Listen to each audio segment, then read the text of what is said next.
My story is about an actor's life, something that everyone wants to know about, the casting couch. So yeah, so actors have this very peculiar kind of life. They have a feast or famine situation. So suddenly when I said that I wanted to speak at this session here on the 26th of March, everybody wanted to shoot on the 26th of March. So it's like everybody wants that day and that half of that day, and otherwise for months people are like, you might as well not be on planet Earth at all. So it was one such time, and my first film had released and vanished without a trace, and my dates diary looked like a barren desert, and I had no idea where the next piece of work is going to come from. I had visited my surprised parents twice. I'd gone on the not yet needed break to Goa. I'd gone to the spa and been massaged to an inch of my life, and still there was no work. So I was wondering what's going to happen. And then suddenly, out of the blue, I get this call from this guy who's a very, very famous producer and director. I'm going to call him RP for Reptile. So RP called me and he said, why don't you come over and meet me, and I'm casting for this film. And of course knew which film. It was a very big extravaganza, and I was like, okay, fine. So I put on my 4-inch heels and my dangler earrings, and I landed up in his office, and I was like, all right. And so he gave me an eye full, and he said, you need to learn how to walk in heels, you need a manicure, and you need to do a spa for your hair, and you need to learn how to ooze. I was like, ooze? So he was like, yeah, ooze. So, okay. I'm a school principal's daughter, so I took every word very seriously. I said, yeah, okay, I will learn all of those things. And I was very happy that someone's taking such interest in an actor, detailed interest. Fantastic, he's going to present you fabulously on screen. I think my zeal must have impressed him. I got the part, and when I told my friends I've got this part, they were like, whoa, are you serious with RP, with Reptile? Are you going to work with him? So I was like, yeah, of course I'm going to work with him. What do you mean? I don't have any work. It's a big ass Bollywood film. Of course I'm going to do it.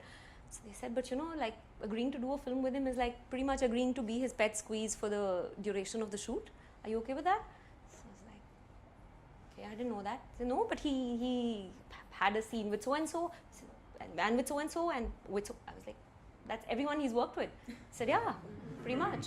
So, and there's one law that sort of Murphy didn't speak about at all, and that law is that if you don't want to hear about something, everyone will tell you about it in great detail, in enormous detail. So I had this friend. People were telling me about RP and his many escapades. And this other friend started telling me about her experience with directors. So some Mr. Raja was calling her from Chennai, wanted to cast her for a Tamil film, and said that, why don't you come with me to Pondicherry, because we will go location hunting. So she said, sir, what will I do location hunting? She said, no, I want the script to penetrate every inch of your body. So when I heard these things, I lay awake at nights. My Master Ji's daughter was thinking, काम तो करना है यार, अब कैसे करेंगे ये? काम मैं कैसे करूँगी इसको? So I thought, okay, maybe I should become best friends with his wife, Reptile's wife. That's one option. His son was an assistant director on the film. I thought maybe I can talk to him. Then I thought maybe I should talk to RP and bring it up, before we start shooting, that, I'm not about to, I said, but if he hasn't already thought of it, then why put the idea in his head in the first place? So I was like, I don't know what to do. So I made up my mind, and we started shooting in Bombay. And the shoot went off really well, and everything was fine, and nothing happened. My antennae were up, all the unit was looking after me really well. I was wondering if it was because I'm me, or if he's told everyone to look after her. Anyway, so that was fine. And then came the outdoor shoot. The great outdoor shoot. And I was petrified. And sure enough, I was in the same hotel, on the same floor, in adjacent rooms. Wow. I was like, ah. So just in case everybody doesn't know, then outdoor shoots are where the hero starts an affair with the heroine. Serenading her, and serenading is a very polite word. Actually, I don't mean serenading, but doing everything else in the beautiful location. And as soon as the end of the outdoor shoot comes close, then when the hero's family, wife and kids arrive, the affair becomes non-existent, and then they politely ignore each other at film promotions. And that's how every shoot goes. So the hero in this case, much to my good luck, was very interested in the makeup assistant. He was just not interested in me at all. So that was one thing off my head. And then RP started shooting our scenes, and it was a romantic film, and there was lots of like tight close-ups and all those things that Hindi films are famous for. Storm fan angled at the right angle to make the dress fly, and little softy lights to light up your eyes to make you look gorgeous. And he would come close and whisper those things which the hero didn't want to do. The hero was eyeing the makeup assistant, and he was going through the motions of doing the scenes. So it was fantastic in my world. I was doing some great work. I was really happy. He was happy as well. Everything was going well. So the unit could see that the director's RP's getting a little too fond of me, and there was a nudge, nudge, wink, wink happening. And there was a really young cast and crew, the rest of the bunch. Everyone was like, so I was like, okay. And it was a bit embarrassing because his son was around as well. And then on the third day, after we'd done a particularly intimate scene where he directed me because the hero wasn't coming in, so sometimes he was wearing the hero's shirt and coming in close and giving his shoulder shot, if you know how that's done. At the end of the day, he came close to me and he said, so let's meet in my room for dinner, we'll discuss the script. So I was actually relieved because now it was out there.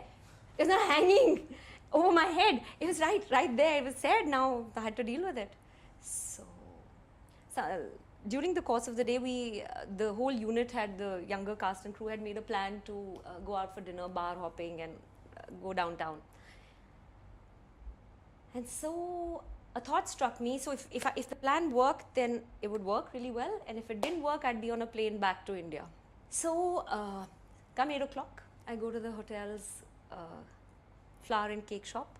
I buy this exotic bouquet, really, really large bouquet, and this box of luxurious chocolates. And I knock on Reptile's door. And he says, come in.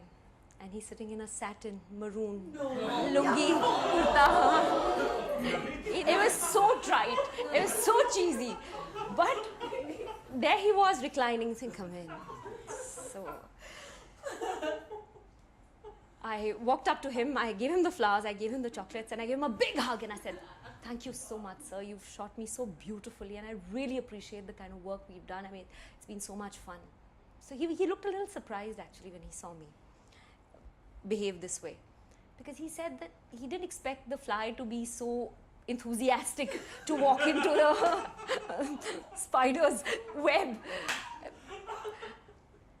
And just then, the phone rang, and it was his son calling. Because what I'd done was that I had told the hotel operator to transfer all calls that were coming to my room to his room. And they were all we'd made that plan in the day to go out. And so they were calling me to say, come down, come down. So I pretended to put my hand over the receiver, and I said, yeah. I'm in sir's room discussing the script. Sir, how long do you think it'll take? 15 minutes? 15 minutes good enough to discuss the script? And as soon as I put the phone down, another call. It was the makeup assistant who was trying to escape the hero. And so one by one, 5 or 6 calls happened, and Sir just lost his desire to discuss the script, and that was that. And I was not on a plane to India, and we did finish the film, and it was great fun. Actually, now I'm really happy these days that a lot of casting directors and directors are gay. I am so happy. I am thrilled. You know, I'm sorry if I'm sounding like I'm sort of not a nice person, but I'm so happy that they are, because everyone will now know what it feels like. You know. Thank you.